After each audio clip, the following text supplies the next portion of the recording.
E allora voi di questi storici battaglioni e reggimenti,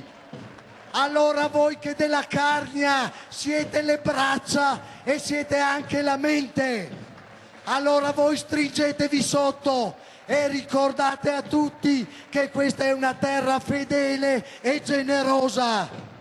che questa è la terra degli alpini d'Italia. Sta in questa frase, in questo striscione, l'essenza della Donata Triveneta degli Alpini di Tolmezzo. Oltre 18.000 le penne nere che hanno sfilato nella mattinata di ieri dopo 3 giorni di emozioni per le tante generazioni che qui hanno vissuto la loro giovinezza militare. Una vera e propria invasione pacifica che secondo le autorità ha superato le 30.000 presenze tra protagonisti e familiari assiepiati lungo tutto lo sfilamento ad applaudire non solo i propri carri o le proprie sezioni, ma tutti i gruppi indistintamente, dall'Alto Adige fino ai confini giuliano-dalmati, con quella sezione di Venezia che raggruppa anche gli alpini di Fiume, Pola e Zara. Raccolgono le testimonianze dei gruppi di Fiume, di Zara, di Pola, conservano la storia dei nostri italiani esuli e maltrattati e bistrattati,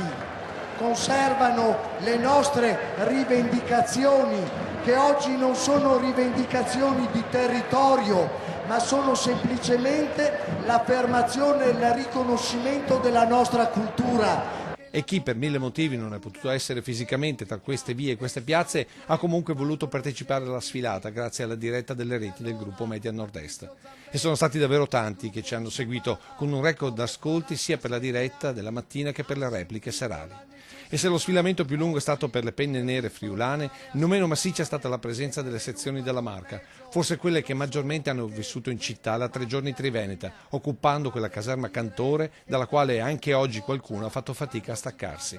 Una adunata che passerà alla storia per 2 motivi. Per primo il ricordo che il sacrificio in prima linea nella Grande Guerra è stato anche femminile, con quelle portatrici carniche che hanno sfilato nella divisa d'epoca rosso scuro, rappresentate da Maria Plotzner-Mentil, unica donna a cui è stato dedicato un presidio militare, e non a caso l'allora caserma degli Alpini di Paluzza. Ma Tolmezzo 2019 sarà anche l'adunata della caserma riaperta, dove in tanti, alcuni a distanza di oltre mezzo secolo, hanno potuto riassaporare per 3 giorni quella sottile brezza che li ha riportati alla loro, seppur in grigio-verde, spensierata giovinezza.